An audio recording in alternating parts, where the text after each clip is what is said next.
மருத்துவமனை இஸ்லாமிய பிரசார மையம் தௌஹீத் ஜமாத் ஏற்பாடு செய்திருக்கக்கூடிய இந்த விசேட மார்க்க சொற்பொழிவு நிகழ்ச்சியிலே நாம் எல்லோரும் பெருந்திரளாக ஒன்று குழுமி இருக்கின்றோம். அல்லாஹ்விடத்தில் அங்கீகரிக்கப்பட்ட மார்க்கமாக இஸ்லாம் மார்க்கம் மாத்திரமே இருக்கிறது. இந்த இஸ்லாம் மார்க்கம் நபிகள் நாயகம் ஸல்லல்லாஹு அலைஹி வஸல்லம் அவர்களுக்கு அவர்களுடைய 40வது வயதில் ஹிரா குகையில் வைத்து ஜிப்ரீல் அலைஹிஸ்ஸலாம் அவர்கள் மூலம் கொடுக்கப்பட்டது. இந்த மார்க்கத்தை அல்லாஹு தஆலா அவர்களிடம் கொடுத்து பின்னர் யா அய்யுஹல் முத்தஸ்ஸிர் கும் ஃபஅன்திர், போர்த்தி கொண்டிருப்பவரே எழுந்து எச்சரிக்கை செய்கின்ற அந்த அல் குர்ஆன் வசனத்தோடு இந்த மார்க்கத்தை பிரச்சாரம் செய்ய வேண்டும் என்ற ஒரு பெரும் பொறுப்பு அவர்களிடம் ஒப்படைக்கப்பட்டது. இந்த மார்க்கத்தை அன்றிலிருந்து நபி ஸல்லல்லாஹு அலைஹி வஸல்லம் அவர்கள் மக்கள் மத்தியிலே எடுத்துச் சொல்ல ஆரம்பித்தார்கள். மார்க்கம் எடுத்துச் சொல்லப்பட ஆரம்பித்த அந்த நேரத்திலிருந்து எதிர்க்கப்பட ஆரம்பித்தது. இஸ்லாமிய பிரச்சாரத்தின் ஆரம்பம் சஃபா மலையடிவாரத்தில் வைத்து ஆரம்பிக்கிறது. நபி ஸல்லல்லாஹு அலைஹி வஸல்லம் அவர்கள் அங்கிருந்த அனைவரையும் நதீருல் உரியான் என்ற ஒரு ஊடகத்தை பயன்படுத்தி எல்லோரையும் அந்த இடத்திலே ஒன்று சேர்த்து முதலில் தன்னை பற்றி அவர்களிடம் அறிமுகப்படுத்துகிறார்கள். உங்களிடம் இந்த மலைக்கு பின்னால் ஒரு கூட்டம் உங்களை தாக்க வருகிறது என்று நான் சொன்னால் அதை நீங்கள் ஏற்றுக்கொள்வீர்களா என்று கேட்டார்கள். கூடியிருந்த மக்கள் சொன்னார்கள், முஹம்மதே, நீ பொய் சொல்வதை எங்களுடைய வாழ்க்கையில் நாங்கள் பார்த்ததே கிடையாது. நீ சொன்னால் நாங்கள் நம்புவோம் என்று எல்லோரும் சொன்னார்கள். உடனே ரசூல் ஸல்லல்லாஹு அலைஹி வஸல்லம் அவர்கள் அந்த மக்களுக்கு மறுமை நாளை எச்சரிக்கை செய்தார்கள். நீங்கள் எல்லோரும் மறுமையில் அல்லாஹுக்கு முன்னால் நிற்க வேண்டும் என்பதை உங்களுடைய மனங்களில் ஆழமாக பதித்துக் கொள்ளுங்கள். நீங்கள் வணங்கக்கூடிய இந்த சிலைகள், மரங்கள், கற்கள் இவை எதுவுமே வணக்கத்திற்கு தகுதியானவை கிடையாது என்றும் சொன்னார்கள். அதே நேரத்திலே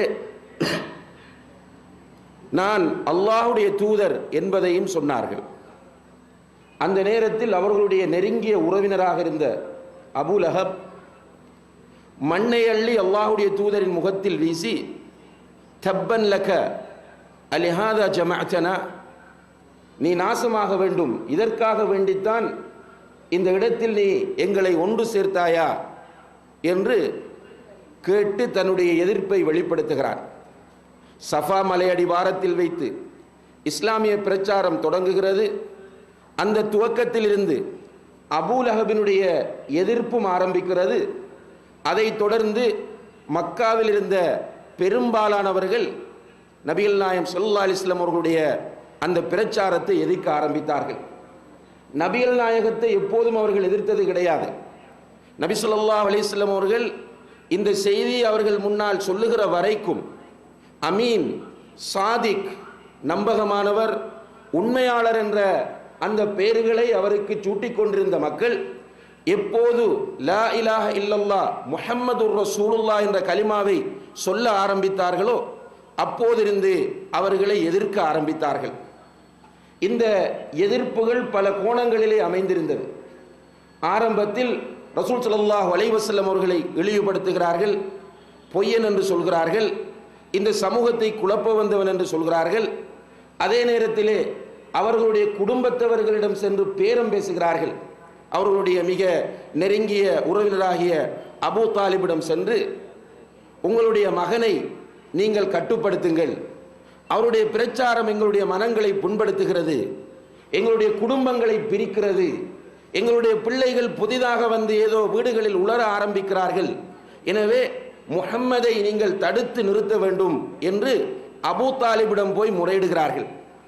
அந்த நேரங்களில் எல்லாம் அபூ தாலிபும் அவரை அழைத்து, முஹம்மது ஸல்லல்லாஹு அலைஹி வஸல்லம் அவர்களை அழைத்து, மகனே, இப்படி ஊர் பிரமுகர்கள், ஊர் தலைவர்கள் எல்லோரும் வந்து சொல்கிறார்கள், எனவே நீ இந்த பிரச்சாரத்தை பற்றி கொஞ்சம் யோசித்தால் என்ன என்று கேட்டபோது அல்லாஹ்வுடைய தூதர் ஸல்லல்லாஹு அலைஹி வஸல்லம் அவர்கள் எந்த ஒரு சந்தர்ப்பத்திலும் இந்த பிரச்சாரத்தை நான் விடவே மாட்டேன் என்பதை மிக உறுதியாக அபூ தாலிபிடம் சொன்னார்கள்.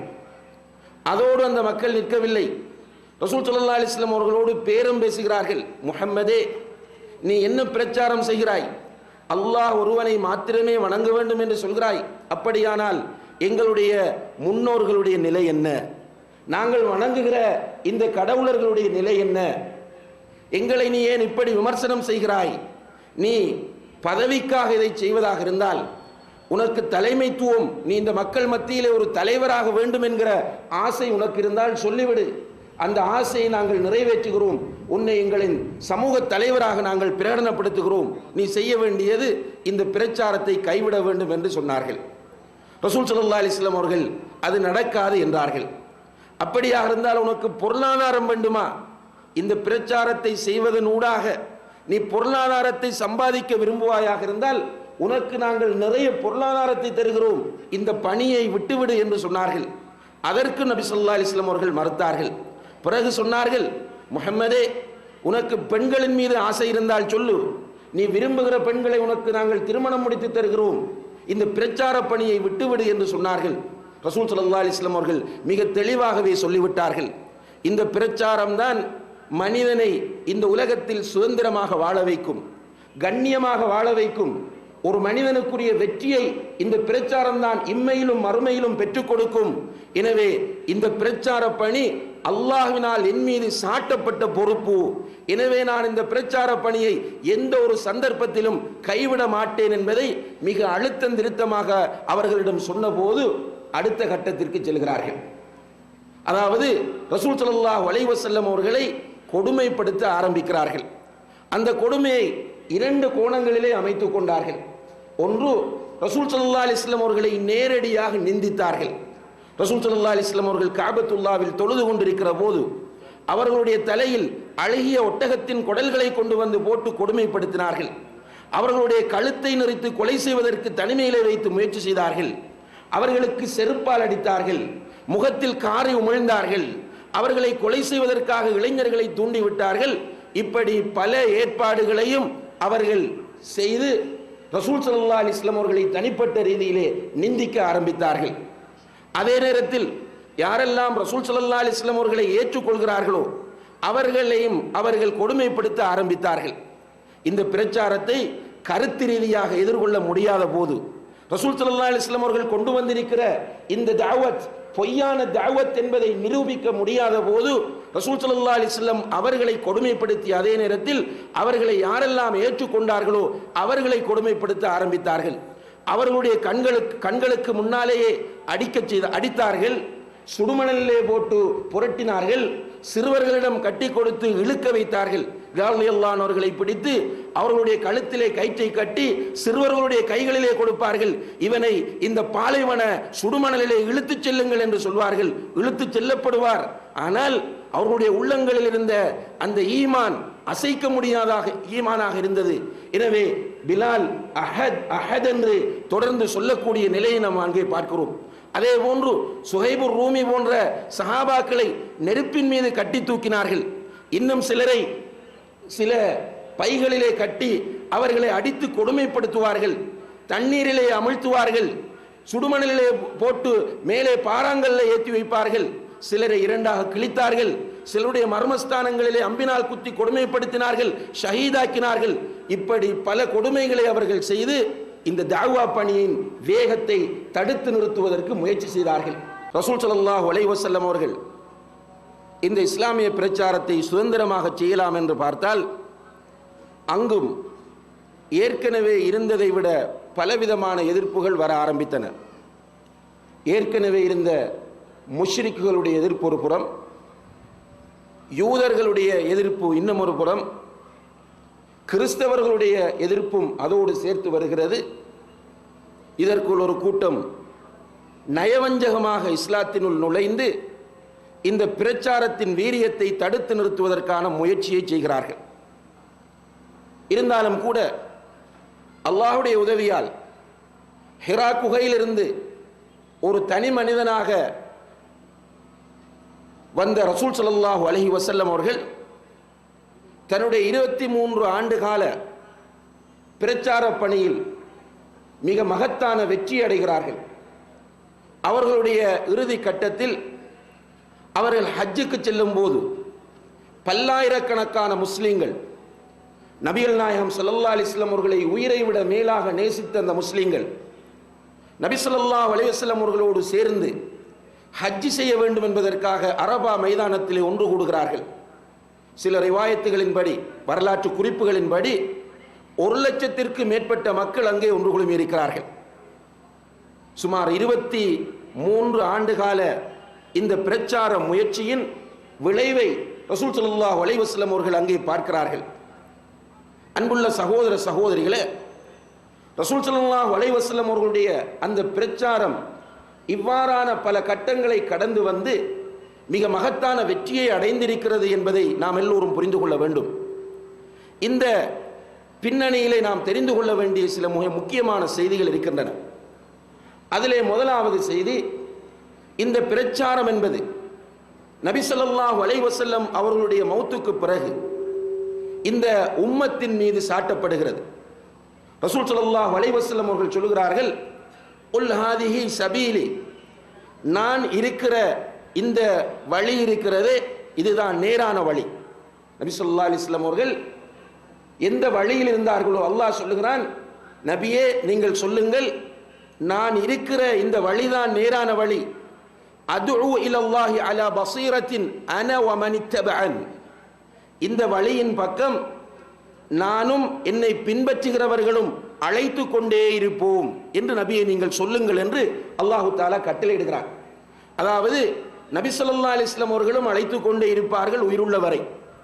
அதே போன்று அவர்களுடைய தோழர்களும் அவர்களுடைய உம்மத்தில் உள்ள அனைவரும் அவர்கள் மரணிக்கிற வரை, ஒவ்வொருவரும் மரணிக்கிற வரை இந்த பணியில் அழைத்து கொண்டே இருக்க வேண்டும் என்ற விஷயத்தை அல்லாஹு தஆலா இங்கே உணர்த்துகிறான். எனவே இஸ்லாமிய பிரச்சார பணி என்பது ஒவ்வொரு முஸ்லிமின் மீதும் அவரவருடைய சக்திக்குட்பட்டவரை கடமையானது என்பதை நாம் புரிந்து கொள்ள வேண்டும். இந்த பிரச்சார பணியை செய்வதனால்தான் இந்த உம்மத் சிறந்த உம்மத் என்று அல்லாஹு தஆலா சொல்கிறான். குந்தும் ஹைர உம்மத்தின் உஹ்ரிஜத் லின்னாஸ், மனித சமூகத்தில் வந்த மக்களில் நீங்கள் தான் சிறந்தவர்கள் என்று நபிகள் நாயகம் ஸல்லல்லாஹு அலைஹி வஸல்லம் அவர்களுடைய உம்மத்தை பார்த்து அல்லாஹ் சொல்லி காரணம் சொல்லும் போது, தஅமுரூன பில் மஅரூஃப், நன்மையை ஏவுகிறீர்கள், வ தன்ஹவுன அனில் முன்கர், தீமையை தடுக்கிறீர்கள் என்பதை முதல் 2 காரணிகளாக அல்லாஹ் தஆலா சொல்கிறான். நன்மை என்பது கண்ணியத்திற்குரிய சகோதர சகோதரிகளே, அல்லாஹ்வும் அல்லாஹ்வுடைய தூதரும் எவைகளை நன்மை என்றார்களோ அவைகள் மாத்திரம்தான் நன்மை. இதை தெளிவாக புரிந்து கொள்ள வேண்டும். அல்லாஹ்வும் அல்லாஹ்வுடைய தூதரும் எவற்றை நன்மை என்று சொன்னார்களோ குர்ஆனிலும் ஹதீஸிலும் அவை மாத்திரம்தான் நன்மை. கிதாபுகளிலே எழுதப்படுகிறவைகள் நன்மைகள் கிடையாது. உலமாக்கள் பேசுகிற அனைத்தும் நன்மைகள் கிடையாது. தாவத்திலே ஈடுபடுகிற எல்லோரும் சொல்வதெல்லாம் நன்மை கிடையாது. குர்ஆனில் எவை வருகிறதோ ஹதீஸில் எவை வருகிறதோ அவை மாத்திரம்தான் நன்மை. அதே போன்று குர்ஆனும் ஹதீஸும் எவைகளை எல்லாம் தடுக்கிறதோ அது நாம் எல்லோரும் சேர்ந்து செய்யக்கூடியதாக இருக்கலாம், நம்முடைய ஜமாத் செய்யக்கூடியதாக இருக்கலாம், நம்முடைய மூதாதையர் செய்ததாக இருக்கலாம், ஊர் மக்கள் அனைவருமே சேர்ந்து செய்யக்கூடியதாக இருக்கலாம். ஆனால் அல்லாஹ்வும் அல்லாஹ்வுடைய தூதரும் அது பாவம் என்று சொன்னால் அதெல்லாம் பாவம். எனவே ஒரு முஃமின், ரசூல் ஸல்லல்லாஹு அலைஹி வஸல்லம் அவர்களை நேசிக்கிற ஒரு மனிதன் அல்லாஹ்வும் அல்லாஹ்வுடைய தூதரும் நன்மை என்று எவைகளை எல்லாம் சொன்னார்களோ அவற்றின்பால் அடுத்தவர்களை அழைக்க வேண்டும். எவற்றையெல்லாம் தீமை என்று சொன்னார்களோ அவற்றிலிருந்து மனிதர்களை தடுக்க வேண்டும். இதை செய்து கொண்டிருக்கும் வரைக்கும் இந்த சமூகம் சிறந்த சமூகமாக இருக்கும். எப்போது இதை அந்த சமூகம் விடுகிறதோ அந்த நேரத்தில் இந்த சமூகம் அந்த சிறப்பு என்கிற சிறந்த சமூகம் என்கிற அந்த நிலையிலிருந்து விடுபட்டு விடும் என்பதை நாம் புரிந்து கொள்ள வேண்டும். எனவே இஸ்லாமிய பிரச்சாரம் நபிகள் நாயகம் ஸல்லல்லாஹு அலைஹி வஸல்லம் அவருடைய வஃபாத்திற்கு பிறகு நம் ஒவ்வொருவரின் மீதும் நம்முடைய சக்திக்குட்பட்டவரை, ஆலிமுக்கு அவருடைய சக்திக்குட்பட்டவரை, ஆசிரியருக்கு அவருடைய சக்திக்குட்பட்டவரை, டாக்டருக்கு அவருடைய சக்திக்குட்பட்டவரை, ஒரு தாய்க்கு அவருடைய சக்திக்குட்பட்டவரை, ஒரு தந்தைக்கு அவருடைய சக்திக்குட்பட்டவரை, இப்படி ஒவ்வொருவரும் அவரவருடைய சக்திக்குட்பட்டவரை அவரவருடைய அறிவு தரத்திற்கு ஏற்ப இந்த பிரச்சார பணியில் ஈடுபடுவது கடமை என்பதை நாம் புரிந்து கொள்ள வேண்டும். அடுத்ததாக அன்புள்ள சகோதர சகோதரிகளே, இந்த பிரச்சார பணியை பொறுத்தவரையில் பொதுவாக பரவலாக சொல்லுவார்கள், தாவா பணி என்பது மலர்கள் தூவப்பட்ட, செங்கம்பளம் விரிக்கப்பட்ட ஒரு பாதை கிடையாது. இது கற்களும் முட்களும் நிறைந்த ஒரு பாதை என்று பரவலாக இஸ்லாமிய பிரச்சாரத்தை பற்றி சொல்லுகிற அனைவரும் சொல்வார்கள். இந்த இஸ்லாமிய பிரச்சாரம் நபி நூஹ் அலைஹிஸ்ஸலாம் அவர்களுடைய காலத்திலிருந்து ஆரம்பிக்கிறது. அன்றிலிருந்து இந்த பிரச்சாரத்திற்கு எதிர்ப்புத்தான் வந்திருக்கிறது. அதிகமாக எதிர்ப்பைத்தான் இந்த பிரச்சாரம் சந்தித்திருக்கிறது என்பதை நாம் புரிந்து கொள்ள வேண்டும். எனவே எதிர்க்கப்படுகிறோம் என்பதற்காக வேண்டி, விமர்சிக்கப்படுகிறோம் என்பதற்காக வேண்டி, மக்கள் சதி செய்கிறார்கள் என்பதற்காக வேண்டி, மக்கள் கோபித்துக் கொள்வார்கள் என்பதற்காக வேண்டி யாரெல்லாம் இந்த பிரச்சார பணியை விட்டுவிட நினைக்கிறார்களோ நிச்சயமாக அவர்கள் மிகப்பெரிய நன்மைகளை இழந்த கூட்டமாக மாறுவார்கள்.